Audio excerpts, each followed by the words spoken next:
The average age of exposure to pornography is between 8 and 11 years old, and it's getting younger and younger. Kids are 5, 6, 7 years old, and not just viewing pornography, they're addicted to it.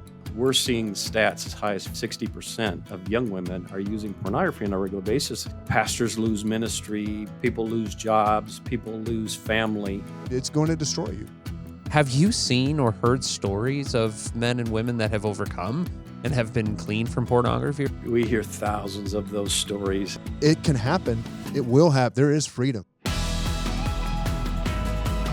Hey, everybody. Welcome to the Live Change Podcast. Today, we have a really special episode of the Live Change Podcast where we're actually going to be addressing the topic of pornography, which some of you are even cringing hearing that word. So, Jason, why in God's green earth would we, get into this topic? Because it's real and because just about every other person you know, and maybe no one wants to admit it, but just about every other person you know is being affected in some way, shape, or form. Either it's something that they're struggling with, or it's something that they know a person who is struggling with it, or they know a bunch of people who are, and they don't know. It hasn't come out. So my point is, we live in a culture that is saturated with sex and sexuality right now, and so what's happened is it's affecting a lot of our lives, and we got to talk about it. And so it's ridiculous to just ignore these things. And this is not something that is that Christians or even pastors are immune from. No,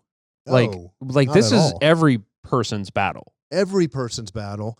If you're living and breathing, it's a battle. And as you're going to hear, actually, I'm so excited about some of the conversation where we're going to go today, and I'm sure you'll tell us more about that here in a second. But it's not just men; it's women too. Totally. And increasing numbers of women are engaging with pornography. Obviously, a very high percentage of men. It's affecting. Look, I got sons. We'll talk about this in the interview today. But I got sons who I'm trying to raise to be men of God. You've got a son you're trying to raise as a man of God. I mean, this is a big, big issue. Absolutely. And I know for me, nothing distorted my view of women more than pornography when I was in high school and when I was in my early years of college, and what it did to me, and how it took years, to be real honest with you, it took years to retrain my brain. Absolutely. To see women a different way. And so it can happen. It will happen. There is freedom. I know that for my life, there is freedom. But as we're going to talk about in this interview, I can't wait because it's going to take some steps. Absolutely. But it's out there for you. And in this particular episode, we're interviewing an expert on pornography, and specifically one of our friends from covenanteyes.com, which is an online tool that is used for accountability, and their software helps filter out pornography on cell phones and computers and stuff. And they are cutting edge what they're doing. We're using AI technology and stuff, and he's an expert on this particular subject. So we're going to talk to him and get some, because I don't feel like we're experts at it, but we've seen the damage. And but this episode is also going to be filled with hope. And so as you watch this interview that we have with Rob Stoddard, you're going to see, we're going to talk about the damage of pornography, because you have to. Yeah, I mean, you have to. You gotta drag it out into the light and see how it is a damaging thing. But then we're also going to talk a lot about hope, and there's going to be freedom at the end. So go ahead and take a look at our interview with our friend Rob Stoddard from covenanteyes.com. Chad, thank you. It's really a pleasure to be here. Just if some of your listeners don't know who Covenant Eyes is, Covenant Eyes has been around since 2000. We're a Michigan-based company, but we're really dedicated to helping anybody that is struggling with pornography, wants to quit or never start. The main thing we do, we make software that helps people be accountable to what they're doing on their devices. And on top of that, we've been really, our ministry for years is just putting out resources, educational and recovery resources to help people understand this issue and know where to go and get help, and biblically based. And so love that. A pleasure to be here. My role with Covenant Eyes is really to work with the church. And so I interact with the church throughout the week, really just helping them understand this issue a little better, how to think about ministry in this area, and just get them the resources and things they need. So that's me. We're big fans of Covenant Eyes. I know what you've done and what you've done for so many people. And I have men in my own life that have been set free from pornography through the use of Covenant Eyes. So right. And let me ask this question, because some people listening to the podcast might be like, why are Christians talking about pornography in the first place? Because, like, shouldn't Christians not talk about this? This isn't a Christian problem. This is a non-Christian problem. Christians don't struggle with pornography, right? I wish. I wish. Unfortunately, we live in a sinful world, and this is one of those sins that really has captured the church, especially men. When you look at the stats, and again, I won't go through a lot of stats today, but 68% of Christian men say they struggle with pornography on a regular basis.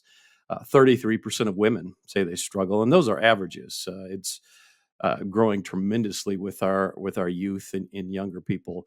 And what we don't see is all of the problems, and we'll talk about that today, I'm sure, but all of the problems that pornography is causing in the church. And so, like any sin, any heart issue, if our church is not addressing it and helping people find redemption and healing from this, then where do they go? And so, yes, certainly non-Christians suffer from this, but I think primarily it's us Christians who really are convicted and understand what God really wants of us in this area, of our sexual activities, and so it's definitely something that the church needs to step up and address because, right, quite frankly, we haven't been doing a very good job in this area. Well, Rob, I think one of the problems is it's like it's almost like there's a poisonous snake in the living room, but all of us want to stop not talk about it because it's impolite to talk about the poisonous snake. And it's like, maybe we should talk about it and realize that it is a danger, and not be afraid to have the conversation, even though for some it feels uncomfortable to have the conversation. And so that's why this conversation with you and us is LCBC wants people to find freedom from pornography. And so we're going to brave the conversation, even though it's uncomfortable, because freedom is on the other side of that uncomfortability. Hey, Rob, Yeah, I wanted to absolutely. ask a question because Chad and I were talking about this offline before we got on, and in some ways, we're making a pretty big assumption that people want freedom, and which I do think is true for a lot of people, and we're also making a little bit of assumption that people even feel like this is a battle to be waged, whereas maybe you could just speak to that for a moment. It feels so ubiquitous in our culture now um, that it does make me wonder if we've lost ground to a degree that this is even an issue, like to be fault, I guess, in some ways. And it feels like there's been a shift, at least in my years in ministry, to where it's kind of just feels like it's accepted now. Like this is, and Yeah. I'm not hurting anybody. I know more married couples, it feels like, than I did 20 years ago, that this is a part of marriage. I mean, like, so it just seems like the goalpost has shifted a little bit. Has the conversation or even the starting point of getting into a topic like pornography changed even over the last 10, 20 years? And do you even have to make a case anymore? It's like you almost didn't have to make a case for, hey, this is kind of damaging, but it feels like you can't start at the same place anymore. Is that true, or are you seeing that? That is really true. Absolutely been seeing that over the last 10 to 20 years. It's been a slow shift in culture. It's kind of like that, a frog in a pot kind of Mhm. analogy. You start turning the heat up. Frog doesn't feel that until he's cooked. And it feels a lot of that same way in our culture. It's become normalized. And I think the big shift really kicked into gear, as we've gotten to this internet culture where, in 2007, the iPhone was released. Everyone had the internet in their pocket. And it began to change the narrative.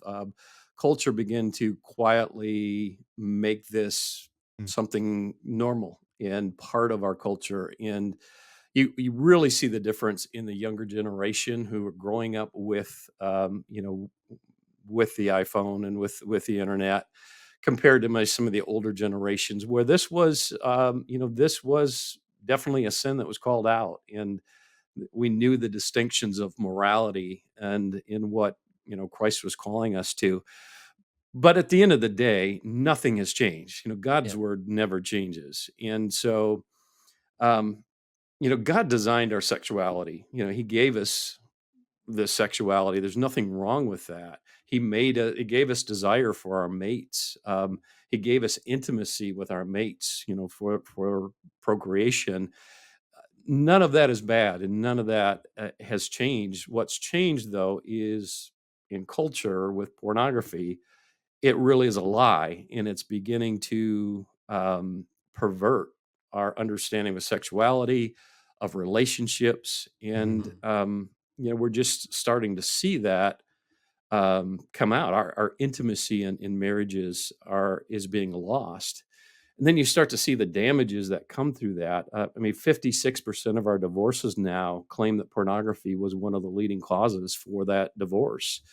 And we see it in so many different areas, but certainly in our marriages and in relationships. And so, yeah, it definitely has changed in the culture, but um, our churches certainly should not be backing away from this issue. So, Rob, let me ask you a question then, almost related to that, because I don't want to move off the assuming people think this is an issue.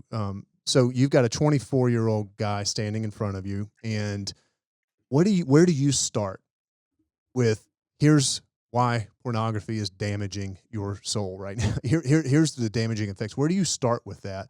And I guess even maybe biblically, scriptural, but even the effects it has. What's the starting point? Because I would imagine most 24-year-old guys are sitting there going, it's not that huge of a deal. Yeah. Yeah, that's really a great question. And quite honestly, a lot of times we have found more success with just starting with, um, more of a secular idea of the damage pornography does. Yeah, I mean, yeah. there are Lots of people, research. yeah, Yep. yeah. And, we understand the addictive nature of pornography, what it's doing to our brain, and we certainly can get into that. But there's there's psychological issues that are coming out of that. We're seeing more and more people. Pornography is leading to depression, to anxiety, which leads to pulling away, a withdrawal, and loneliness in people. And there's no doubt there's the correlation. People are psychologists have dubbed this current generation one of the most loneliest generation that we've seen. And I think a lot of it is these issues where they're just pulling away, they're falling into more depression and anxiety. Certainly, in we can talk about this in a bit, but the problem with ED is finding where it's a direct correlation with the pornography issue. I mentioned the marriages and um, how that's affecting our relationships. Young men and women who are struggling are pulling away from getting involved in marriages, and we've seen this in other countries that are a little farther ahead of us in that, where the marriage age is going up and less people are getting married, and there's less families. So it's eroding our entire um, system of marriage and in family and relationship. And so you can start with some of those things, which might make a little more sense to somebody that's saying, well, what's the big deal with this? And then certainly if somebody is following Christ, there is that whole line of Christ's call to us, our biblical sexuality and what Christ wants of us with our relationships in all of those things. And it's clear the damage again that pornography is doing there and pulling us away from our relationship with God. And so if anybody is serious about their walk or their relationship with Christ, this is definitely a conversation that we can start to have, because we can see how it pulls people away and puts us in shame and in withdrawal. And so, so many different angles to begin there, but definitely good conversations to have, both with the secular person as well as the committed Christian. What I love about what you hit there, Rob, is it's not saying that we're saying this is okay. So like if you're listening to this podcast right now and you're saying like I'm not a Christian, Mhm. Rob is challenging you to say, like it doesn't matter. It's still not good for you. Like Yeah. it's still harmful. It's still going to wreck your marriage. It's still going to wreck you. It's still going to cause depression and anxiety.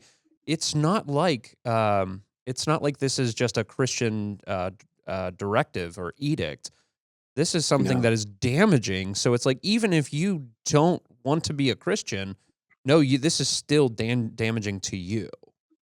So I No, love that you absolutely. talked about that. Yeah. Rob, can you go for a little bit further into that? I mean, just you mentioned sort of high level some things, growing sense of isolation, um, uh, you know, disconnection between couples, shame, all of that. Can you maybe speak a little bit, just some of the specifics that it really is doing to people right now? Yeah, yeah, definitely. And a good place to start is really understanding that pornography is addictive. Um, Mhm. it A lot of people creates don't get this. that. A lot of people don't They understand really that. don't. They Yep. don't know that. They don't understand it. Yep. It creates the same kind of chemical Yep. releases, the neural pathways that drug and alcohol do.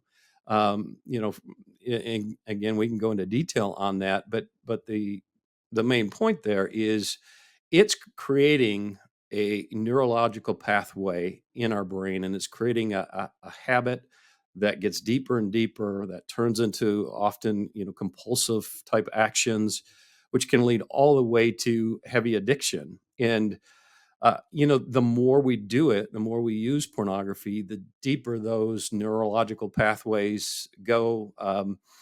To give you an idea, too, one of the major happenings when we view pornography is we're spritzed with dopamine. The dopamine is a neurochemical that really gives us that high alert. It gives us that gotta have it kind of sensation, and really part of our reward circuitry. And each time we look at pornography, we're getting this dopamine spike. And as we continue to use that, at some point, our brain gets flooded with dopamine. There's too much in there. And so when that happens, our brain actually stops producing dopamine. It shuts down some of the dopamine receptors. And so what happens there is for us to get that same high, that same euphoric feeling, we need to go deeper and deeper. And that's where we see people falling into more of that addictive habit, getting into darker and deeper pornography just to get that same Thrill. hit, Yep. that Yep. same thrill Yep. from dopamine. And if I can go off on a little side tangent there, um, interesting fact, you've probably seen there's a whole lot more ED, erectile dysfunction, commercials out there right now. Well, in the early 2000s, really pre-heavy internet or just about the time it was coming, 18 to 40-year-olds, ED was about 2 to 5% of that population. Today, it is about 33 to 35% for that same demographic. And what researchers have found, they've actually even coined the term PEDS, porn induced erectile dysfunction. It's related to that dopamine change and the desensitization of that stimulation. And so guys are getting past just normal, Yep. relationships with their spouse or mate, and it doesn't do anything anymore, and they've struggling with that. And so that's a real life example Yep. of how this is affecting us and in young men especially. And there's so many other areas that we can begin to get into, like we had talked about the withdrawal, the feeling of guilt and shame, What's the funny is, anxiety, the depression. Chad, I don't know how it was for you or Rob when you guys were growing up, but for me, I remember related to porn or I don't even know what we call it back then, girly magazines or whatever. But it was difficult to get for Mhm. one. Um, when you did, I remember it was like there was a public shame in a sense, like you kind of had to sneak, you had to Yeah. like put a brown bag over the cover of the magazine, stuff like that. And it's interesting that is just not the case today. I mean, again, it's in your pocket, Yeah. um, and it's almost like that. So it's more accessible, obviously, than ever before. But the shame of it, in some ways, is it's still there, but it's gone too. It's a weird dynamic right now culturally. What's happened Yeah. related to it? Yeah, no, that's absolutely true, and I've got more gray hair than you do, so I understand that real well. It used to be very public, very out front to be able to get that type of material. But again, when we entered into that internet age, that phone, in our pocket, things change. We talk about the three A's of pornography. The accessibility, 24/7, it's in your hand. Affordability, it's free in most cases, everywhere, and it's anonymous. So those three A's really make pornography this dark secret thing that only and so that has really changed, what from what it used to be, and it's caused a lot of problems. Wow, that's and I think so. We're addressing to that parent, Rob, that feels like boys will be boys, like that parent that says, like, this is just always, and you're saying it's a very different creature than it once was. So if there's a person that says, like, they're okay with their son or daughter consuming pornography because, like, I looked at magazines too when I was a kid. You're saying this is a very different thing. It really is. I mean, now we look at the average age of exposure to pornography is between 8 and 11 years old, depending on the study, and it's getting younger and younger. We routinely have parents coming to us where kids are 5, 6, 7 years old and not just viewing pornography, they're addicted to it. They are in counseling, they are flat out addicted. Um, it so when parents have that type of attitude, they really need to understand the damages that does to a young person. They're not ready for those types of, and you mentioned it used to be just a picture in a magazine. Now they're seeing hardcore, very graphic, and you get into the issues of how much, mental and physical abuse that are in that's in pornography, and how much of that is toward women. So it's shaping our young people's attitudes about the opposite sex, about what sexuality is. It's causing much more acting out at an earlier age, and there's a litany, a list of things that are damaging to younger people. Even worse for young women. I mentioned 33% of women commit, say they struggle with pornography. That's really changing with the young women. We're seeing stats as high as 50%, 60% of young women are using pornography on a regular basis. And it's not the pornography of their mother, which was more romantic novels, words, that type of thing. It's the hardcore types of things. And they're finding so much more damage that's doing to young women than even for young men. Just in their sense of sexuality and what love means and how to gain love, acting out much earlier. And I said the list goes on and on. And so parents really do need to understand the damage that this really does to kids, to young men and women, and what they carry into relationships and marriage. It doesn't go away. A lot of that's one of the big myths we see is, oh, well, when I get married, I won't have this problem. It'll go away. It doesn't. You just carry that in, and then it creates those issues in our relationship. And I already mentioned the divorce stat over that. So yeah, So it's a big problem. it goes beyond ED. It goes to the fact that there's intimacy in marriage is made excruciatingly more complicated when there's Mm. pornography involved. And I understand why, because um, instead of working with a spouse for your physical intimacy, you just you can take care of that yourself. And so you don't have to have that communication. You don't have to have that intimacy. You don't have to have that connection. And I The understand why that would vulnerability and the vulnerability vulnerability. and all that Yeah. that creates bonding and And those are so critical. It's why God gave us sexuality and sex in marriage, because it helps develop the marriage. And when you take away that, I understand why marriage intimacy and marriages would be broken because of Yeah. that. Yeah. And not to be too graphic here, but one of the saddest things we hear at Covenant Eyes is to hear and usually the husband or the man, really confess that not just intimacy is lost, but um, the downright abuse. Because what happens, is guys begin to act out the Wow. scenes and Mhm. things they see, and they begin to really abuse their spouses in that way. And that's easily sensed by the spouse, and just that damage that does in that love, that intimacy, that marriage is very painful. So we've talked a lot, Rob, about some of the and again, and I think you mentioned this. There's a ton of research out right now. The Porning Mm, of America is a book that has a ton of research related to this.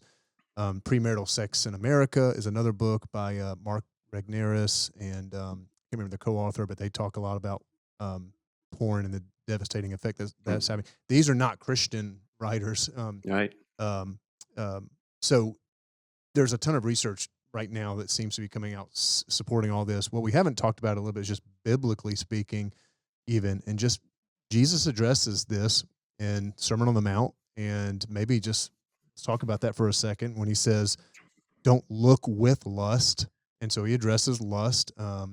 And some of the effects that has, and maybe just talk about that a little bit. And I'm sure that's sort of a foundational passage for you guys, and helping people find freedom, or at least knowing the direction. Why would Jesus speak into this particular area as well? Certainly, this is a behavioral issue, and there's physiological issues that are going on, but at the root of it, it is a Mm. heart issue. It's a sin issue. Lust. You mentioned a couple of the passages there, and I think the reason Christ talked about this so often is that he just knew that this was a very vulnerable area for humans, for mankind, and Satan knows where to attack us in where we're most vulnerable at. And this certainly, talk to any man and most women, they say this is the biggest area. This is where I'm weakest. And you know, um, certainly at Covenant Eyes, we make a tool. Our software is just a tool in helping through this. The real work is done in helping somebody to the feet of Christ, to finding Christ. And we had a guest, to put it, to kind of explain it. We had a guest blogger at Covenant Eyes, Dr. Klumperin, and he really wrote about um, our is primarily guys struggle with this issue with Christ. So many guys struggle; they want to get rid of it, and they continually pray and pray, Lord, take this from me, take this, help me in this. And so many guys still just continue to struggle. And he proposed that many people then begin to lose faith that God cares about this, or God can help in this, or he's going to help in this. And what he pointed out, and it makes so much sense to me, is most of us, when we're praying that, we're asking for a cure. We want God to take this away, fix us, take this thing out of our life. But really, what we need is, and what God wants, is healing, and that's a different Mm. topic than just being cured. God wants an intimate, close relationship with us. He wants us to walk with Him, to be dependent on His power and His strength through the Holy Spirit. And, that's a longer process. That's a discipling type of process. And so, I think as we look at this issue, we really do need to understand that at the root of this issue is really about drawing closer to Christ, really understanding who He is, the power we have in Him, and what He wants of us in this area, and drawing closer and closer to that. That's where the healing is, and really that's where our church needs to be I pointed and gearing with this. I love that. Chad and I we don't know much about us personally, but we both have sons. I've got two sons. So I got a Yeah. kid in high school. Chad's got a middle schooler, and then I got a little one coming up. And so we're trying to raise Mm. and obviously you've already stated this affects women as well, so we shouldn't Mhm. be dismissive of that, but disproportionately higher related to Yeah. men. So we're trying to raise young men with that. And one of the things that I feel like I'm always just kind of with my 15-year-old right now, or he's about to be 15, that we're talking about is it's not see it's hard sometimes to talk about this in a way that doesn't demonize sex because it has nothing to do Mhm. with that. And No. and I do think sometimes the church in the past and Christians in the past, that's been the easier sort of Yeah. way of addressing this is to talk about sex in a way that's shameful. Yeah. And now all of a sudden you've actually thrown the baby out with the bathwater, so to speak.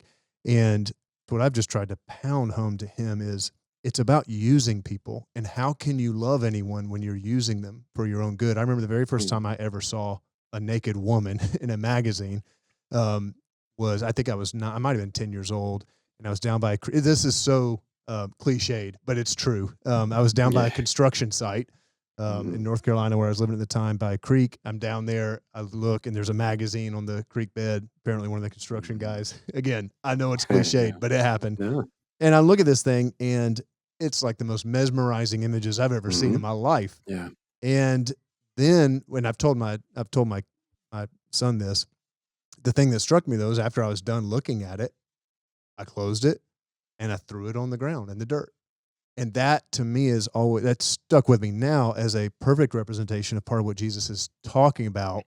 The effects of lust is you start to treat that. I mean, that was someone's daughter, that Mhm. was Mhm. someone's sister, that was Yeah. potentially someone's mom, and I use and then I throw it in the trash.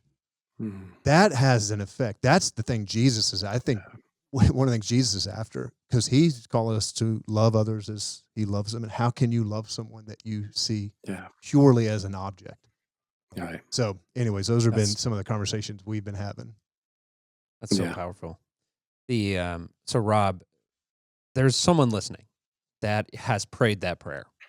There's a guy that's listening that's like, yeah, we might be. He's listening, but he's almost given up hope.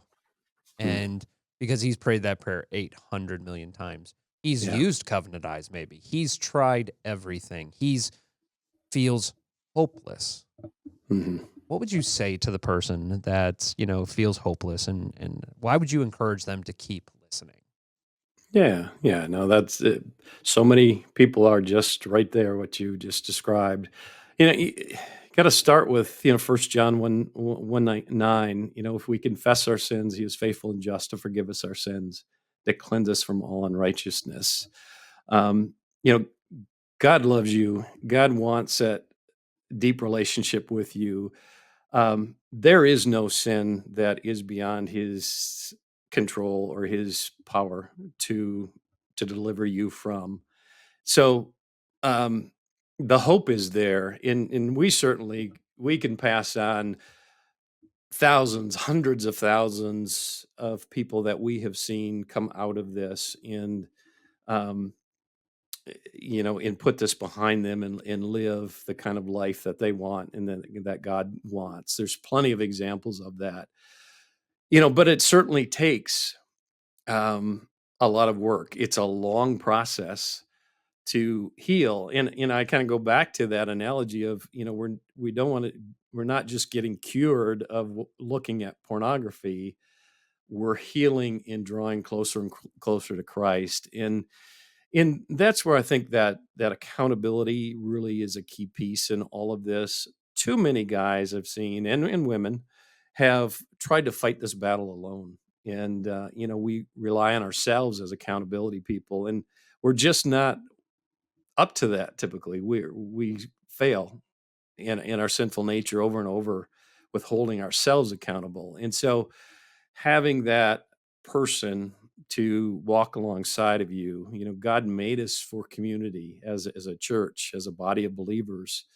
And uh, you know, we really do need to get that aspect in our lives, and so that there's power in, because God's in that. God's there. He's bringing people, the right people, alongside of us to disciple us, to encourage us to walk that out, to hold us accountable when we need it. And so, for guys, we really push into that accountability and, you know, growing your relationship with Christ, and there's hope in that, and that's where we want to go, I think, with that conversation. So if I could, then, and I think we need to talk about accountability, but let's start by saying, so that guy goes like, okay, I'll give you a chance here, or that gal that's listening, I'll give you a chance. What are the first steps? What do you recommend? Just first, maybe it's even a heart thing, maybe it's a mental thing, maybe it's a prayer. What do you think the first thing a person that is this is the first day, the first step? What does that Yeah. mean? Yeah, I think the first step is really acknowledging the problem and understanding that, if they want to get this out of their life or not. We see a whole lot of people that just know they need to get it out of their life, but they're not committed yet to getting out of their life. Maybe their What does that spouse mean, knows. Rob? I was going to say, tell us what practically that looks like. Yeah, yeah. So, we've run into a lot of guys that, their spouse catches them in this or finds Yep. this, and they want it out of their life, and they've struggled with that in the relationship. And so they know their wife wants them to stop, or maybe even his, gotten him covenant eyes Yep. Yep. in taking some steps. But in their heart, they're not committed, they're not convicted yet that I need to make a change here. Mm. And so it's so important to really gauge where guys are at in that. And then it takes some time and a lot of conversations, but we need to really see that somebody's acknowledging their problem. And, next step is really confessing that sin. I talked about that earlier. So many guys want to carry this. This is a private issue, and so many guys want a private solution to this. God didn't design us to live in isolation. He designed us as community. He designed us for, um, to hold each other up. And so we need to confess that. We need to get that out in the open. Satan loves when we're isolated and keeping these things because he can keep us in shame. As Um, soon as we announce that and get that off our chest and get others into that, we've just magnified our power with getting this out of our life. So acknowledging it, confessing it to others. Um, and then a lot of times guys really need to align their values and beliefs. We call it kind of a cognitive dissonance, where guys know that this is not right and God does not want us to do this, but yet I'm still doing it. And so they haven't aligned those two issues. And until they really do and understand, God doesn't want this, and I know why, and I'm going to start to try and live toward that. That's really kind of a key piece is them really understanding, um, and aligning their actions with God's desire there and our responsibilities as a Christian there.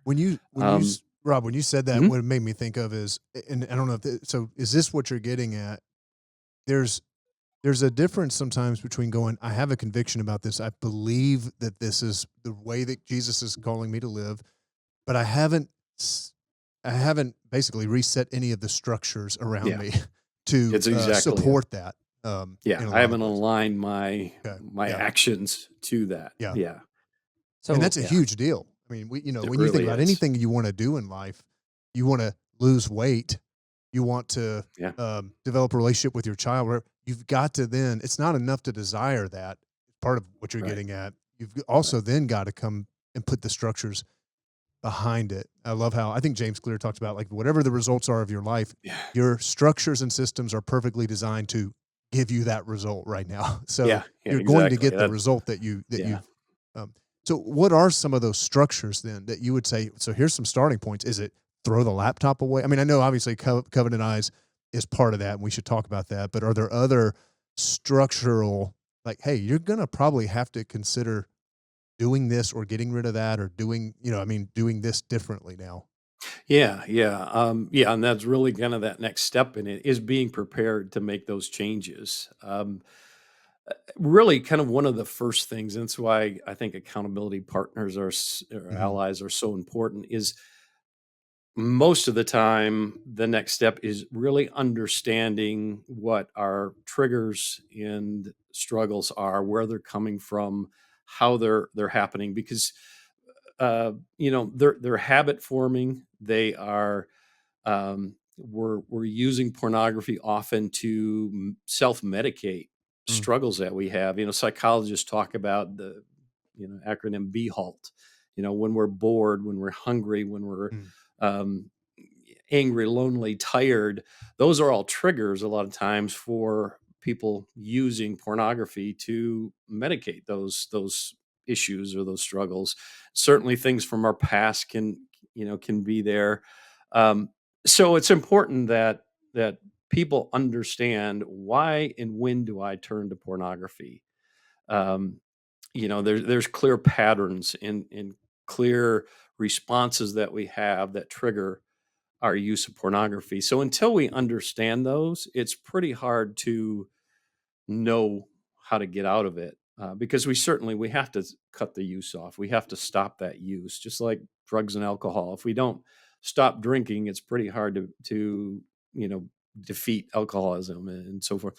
And so, understanding when and why we're turning to pornography then gives us the ability to start putting some strategies in place of um, how do I start beating this? And certainly, our phones, that's our biggest culprit most of the time with where we're struggling or where we're getting it. And so that's going to be probably a piece of it, and getting accountability, changing. We may need to change our technology. We may need to give up some things. We may need to get off social media, most likely, or certain sites. And so all of these changes need to be in place, but we have to understand um, Those what are the things we need to Yeah, I do. was gonna say those are the cures in some ways. It doesn't, Yeah, but it's setting the stage for the healing. And yeah, so sometimes you just need to triage, and you just need to, it's like, yeah, no, I got a wound right now. I just need to go, well, how you got that wound, we need to talk about that later, but right now we just got to stop the bleeding.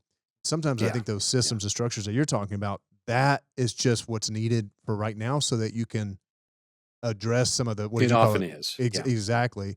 And by the Mhm. way, that's exactly what Jesus said in that same passage about lust when he says, it's better to gouge out your eye Mhm. than to live, go into this, Taking over the go into lust. Hades and go into hell with Mhm. with both eyes and cut off your hand. And he's basically just saying, he's speaking hyperbolically, but just saying you need to throw the phone away if you have to. Yeah, That might not yeah, mean that for everybody, but put whatever you structures you need to put in place to where you don't become less of who God made you to be, because yeah, it's going to destroy you. yeah, so absolutely. did the triggers, or not the triggers, but the cravings, do they ever Mhm. go away?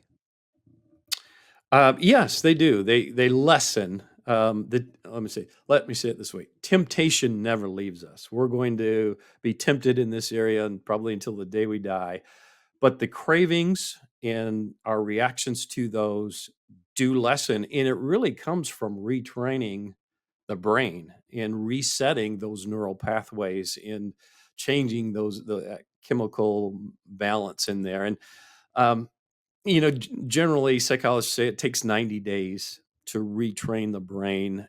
But we've talked with enough people that really you can see the difference in the lessening of those cravings and those acting out on those desires. But certainly we've always got to be on guard on this one. It doesn't. I've not met a person who's honest that says, I'm healed, I'm completely free, and I'm not tempted at all ever in this area. Yeah. It's a But tough one. but there is hope that, like, the dopamine and the chemicals can be retrained, Oh, absolutely, absolutely. That's pretty well proven scientifically and also, anecdotally. Wow.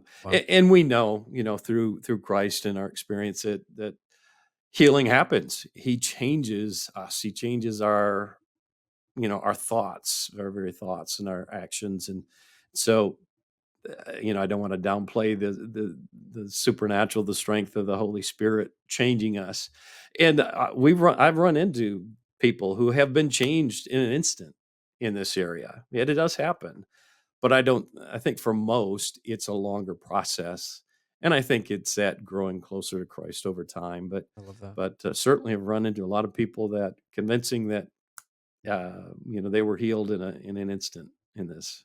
Rob, maybe just a couple more thoughts real quick that I'd love to hear from you about is, first of all, I love that you used the word allies a moment ago, and I wrote that down, and I don't know if you meant to say that, but you said accountability allies, and I've always kind of heard accountability partners, but I'm going to steal that. I love that word, that you've got allies in your corner. Man, we need that. And so many times we think about accountability as almost like big brother looking over your shoulder, ready to slap you and ready to, like punch you when you get out of line. Allies is something totally different. Allies is a partner shoulder to shoulder with you going, man, you struggle, I'm there. I'm going to pick you up. You stumble, I'm not punching you. I'm giving you my arm to pull you back up. We're going to walk towards the thing that we want most together. So I just love that word, but maybe just talk a little bit more, if you don't mind, about the role of accountability and the role of allies and how critically important not only it is just in life of following Jesus. If you want to follow Jesus, you've got to do this in community. But in particular, obviously, to our conversation today related to basically walking a different direction than the entire culture around us related to sex and sexuality, and how important accountability is in that. Yeah, yeah. No, good. Thanks for catching that, ally. We actually made that change in all of our literature I and love it. nomenclature about 3-4 years ago, just because of what you said. Yep. Ally has such a different meaning than a partner. Yeah, this is kind of a hill we die on at Covenant Eyes. Is accountability is really the key, we found to defeating this, outside of Christ and his power there. But and I do think it goes back to that issue of we are so independent and so self satisfied in our own strength that we always try to fight this battle on our own. And um, you know God really didn't design us that way. He did design us for accountability. You look at James 5:16. Um, Therefore confess your sins to one another and pray for one another, so that you'll be healed. Prayer of a righteous man is powerful and effective. That really is a key verse in understanding this accountability ally relationship. Um, we really need that in our life to confess to one another. Again, to bring that out of darkness, to bring others into our struggle. Certainly the verses of iron sharpening iron, and in the verses about the cords. All those are so true, in especially in this area. If we don't have others walking this out with us, helping us along the way, we're probably doomed to fail. We had a pastor, Luke Gilkerson, used to work at Covenant Eyes, and he wrote that accountability isn't primarily about calling us out on our sins, although that can be a part of it. It's really about calling us up to who we are in Christ. And I think that sums up really what accountability and accountability allies are. We're not there to call them out on their sin, although we may need to. We're really there helping them get to the feet of Christ. And that's where the healing is. And so again, that relationship is so critical. It's not always done well, and we fail as allies. We fail in that relationship, and so there's a lot of work that needs to be done in there. But we do find so much of the church accountability is a bad term. Yeah. It's a has a bad connotation to it. But we have accountability in every facet of our life except this. Right. No one knows what we're doing here. We have no accountability, and so it's just so critical to get that in this battle, and have people walk alongside and encourage and help in this area. So, Rob, how does Covenant Eyes work? So for someone that is new to this and new to a tool like what Covenant Eyes offers, how does it work? And how do people use it to find that those allies and that accountability? Yeah, so Covenant Eyes, it's just a software or an app on the phone that you download on all your devices, computers, phones, tablets, and it does two things. One, there's a filter block on there, so it's blocking you from getting access to those type of sites. You can custom block and allow sites, and there's some additional family settings. It's a good guardrail. Filters are nowhere near enough to do anything, especially now with phones and apps. Filters don't do much. They just tell you you're on an app. They don't see what you're doing in there and doesn't help. But it is a good guardrail to begin with. So that's one piece of it. The main piece of our software, though, is monitoring software. It is actually our software is looking at the images on your phone, what you're looking at. And it's using AI. It's evaluating those images to see whether it's something that's explicit or even just questionable. And then the key is you set up accountability allies or an ally or allies who receive a report of those images. It's done through an app, a free app that they have 24/7 access to. And the images are blurred before they leave your device and sent to your partner, but they don't get everything, but they get anything that's troubling or even questionable, and then just some random snapshots of what you're looking at. And so that partner will begin to see where I'm having trouble at, what kinds of sites I'm on, what kind of images I'm looking at. And there are things like instant notification. If you something is flagged, your partner will know immediately, and they may need to call you and at that moment and just say, hey, what's up, what's going on here. And you can do things about like setting up regular interaction or connection with your partner through that. And so really it is just like I said, it's a tool to help safeguard what you're doing, on your devices. And so many people will tell us, it sounds like it's that kind of big brother looking over your shoulder thing, but it really I have it on my phone and I know some of you guys do too. It really does take away the temptation. It frees you from that decision. Oh, should I look at this or not? It's like, nah, I know I don't need to. I'm not going to look at this because I know my partner. My 32-year-old son is my accountability partner. I tell you what, I don't even have to think about it. I don't want my son ever seeing something like that. And so it's powerful and it's freeing, It's to awesome. be honest. Rob, how do you determine who would make a good ally? I mean, you talked about your son, and then you talked about a moment ago, you were like, it doesn't always go right. What does that look like when it goes wrong? And if I were listening to this right now and I go, who would I ask? And how do you know who's someone good to ask, I guess? Yeah, there's just a few things that we recommend is one that somebody that's very close to you that knows you, um, and somebody that you can trust. So in other words, somebody who's struggling with pornography the same way you are probably wouldn't make a good accountability partner. Now, somebody who's farther along in their journey or have freed themselves from that journey, they make a wonderful accountability partner. They understand how to help you move along that. Certainly, you also need to look for somebody who is strong enough to hold you accountable. There are some Courageous people enough to say courageous something enough. when you, yeah. Yeah, exactly. There's some friends that just don't want to hurt our feelings or just, are going to be yes people and, they don't make the best accountability partners. But then you really get into the that relationship in general. And, we have some things on our website and on our app that help accountability partners think through the questions they need to ask, what a connection should look like, in things they should be thinking about and going through. So there's help there. But you ask, what are some of the things that go wrong? The biggest thing that goes wrong is guys, men and women. I shouldn't say just guys, but they fall off of keeping up on this issue, looking at the reports, checking in with people, And that's why we do recommend that you look at having two or three. Paul and Silas and Timothy. Having different guys in your life that are all kind of holding you accountable and maybe doing different things in that relationship, that's where we find the most health in that.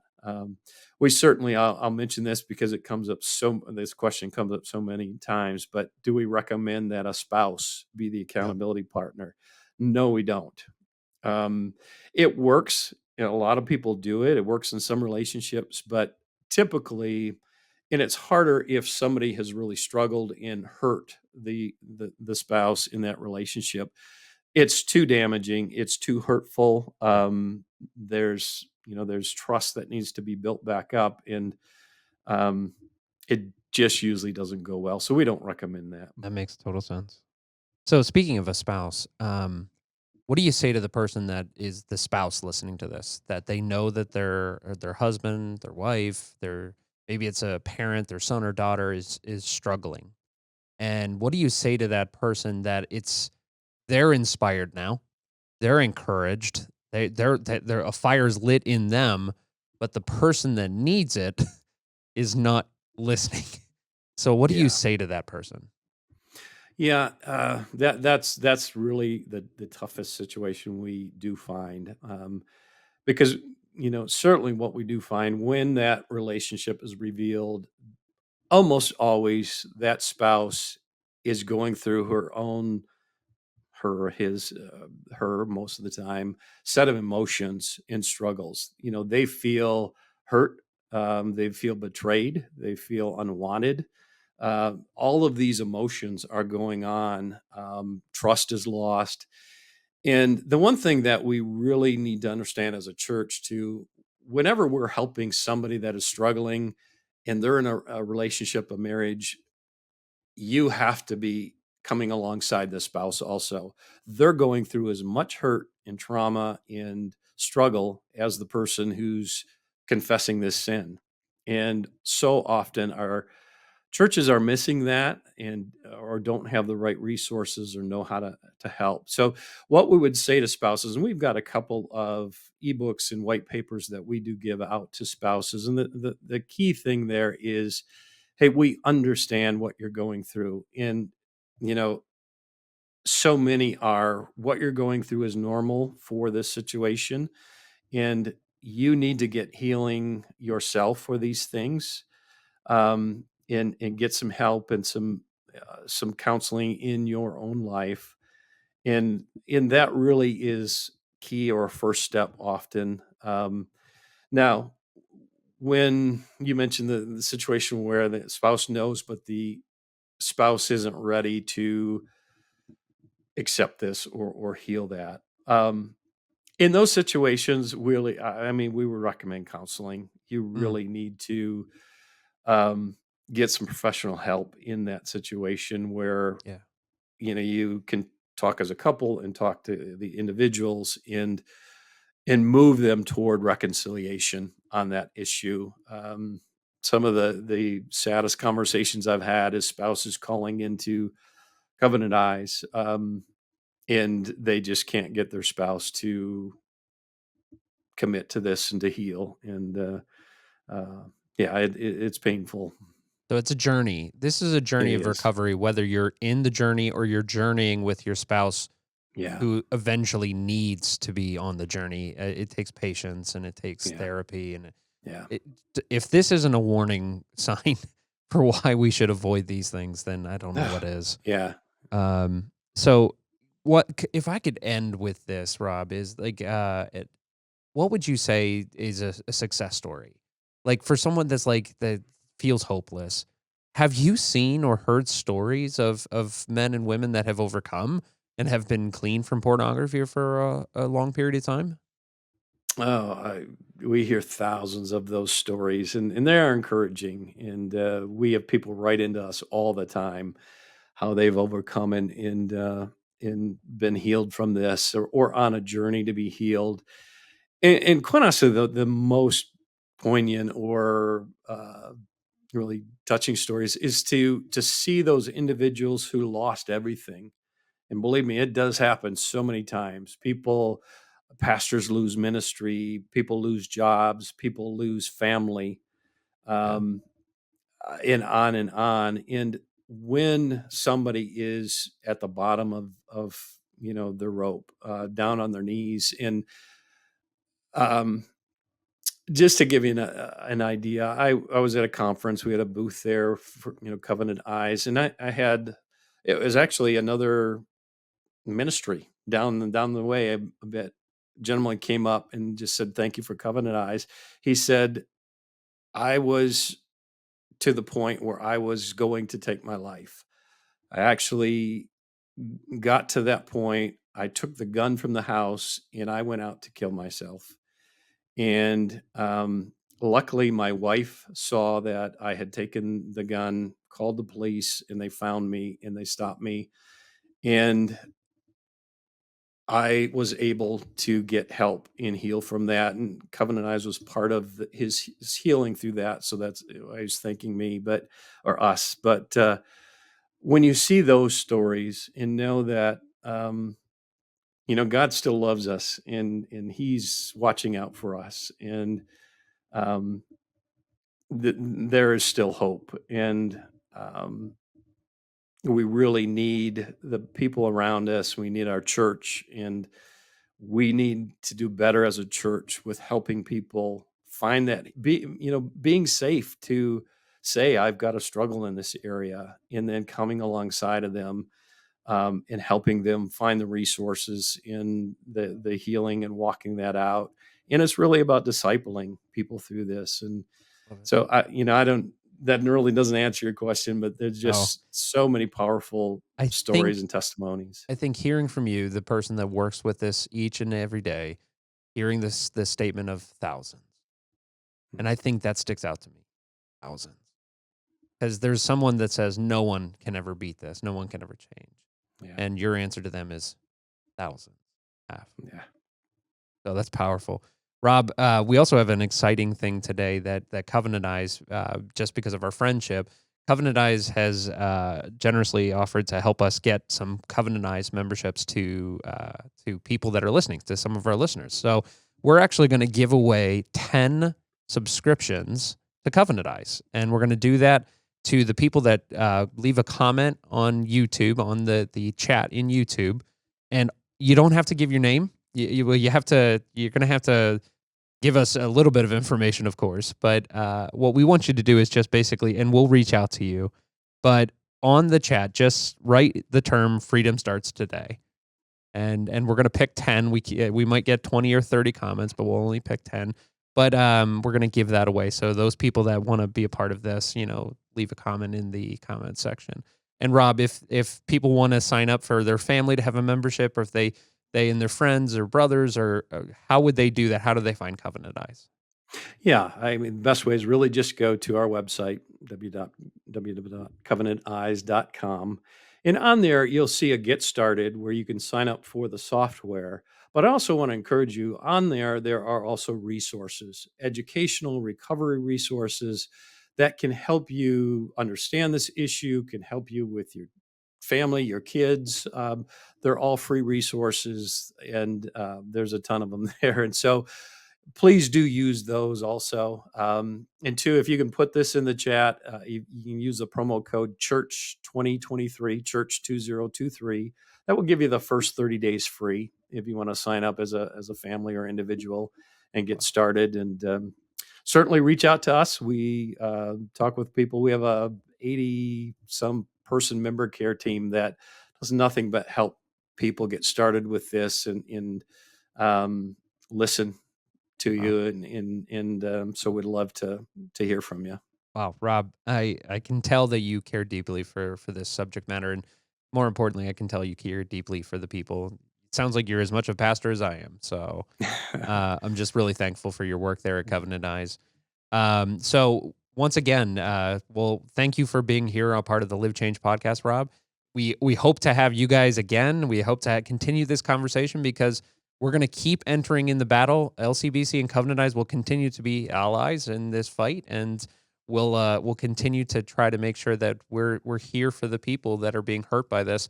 and offer them the hope that Jesus Christ offers us all. So, Rob, thank you. Appreciate you. thank you so much, Yeah. Rob. Chad, Jason, thank you so much for inviting us. I really enjoyed it. Well, God bless you, brother. We'll talk to you again soon.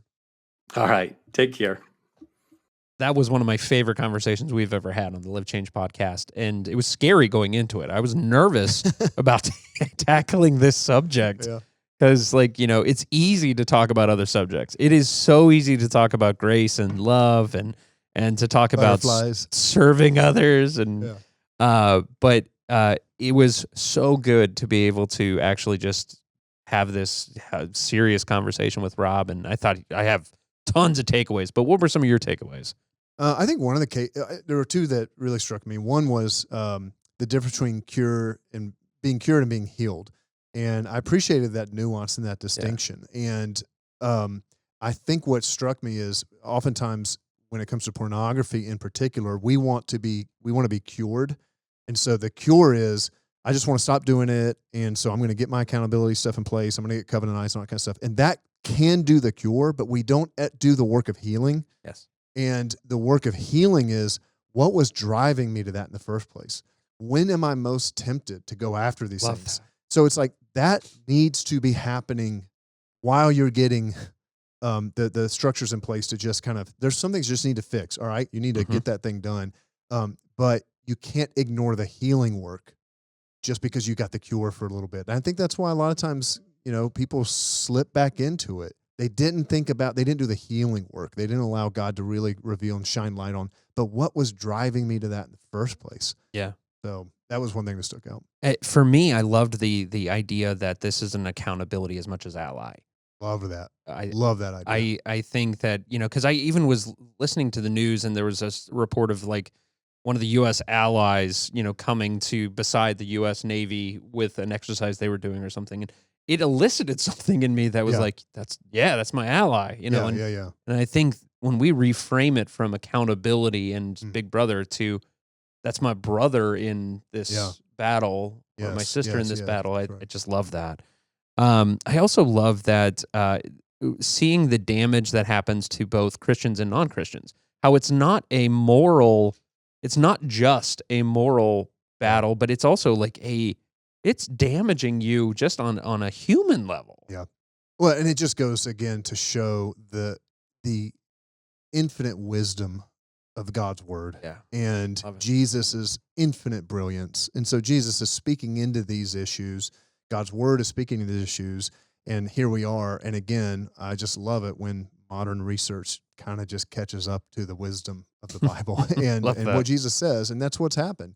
And again, there is almost no researcher right now that would tell you, again, secular, not even Christian, who wouldn't tell you that pornography is having a damaging effect on relationships and human sexuality. So, it's kind of Jesus said that in the Sermon on the Mount. So it's worth doing. And I think this is the last thing probably just to say coming out of it for me is there's freedom's possible. And man, someone listening to this today needs to hear that. Freedom is possible for this. And it's going to take some rearranging of the structures of your life, and it's going to suck because you're going to have a conversation you don't want to have probably, and you're going to have to confess some things that you don't want to confess. Yep. Yeah, and that's hard. That's how growth happens. That's how healing happens, though. It's on the other side of those decisions, and so it's possible. You're going to have to do some very, very difficult things potentially. You're going to have to confess. You're going to have to get an ally. You're going to have to do these things. All right, well, what's it worth? It's worth that. Jesus said it's worth plucking out your eye and cutting off your hand if that's what it takes. And obviously, being hyperbolic, he's just saying it's worth it because there's life on the other side.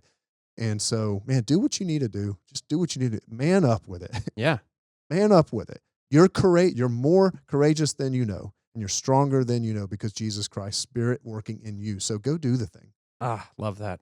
It's been an incredible episode, and I've taken away so many important things from Rob and from you, Jason, and just this conversation. And I pray that this was just ultimately a real blessing for everyone that was listening. So, but remember that, you can start your journey of freedom here today by just going into the comment section and writing that message of freedom starts today, and we'll find a way to get a hold of you and get your information.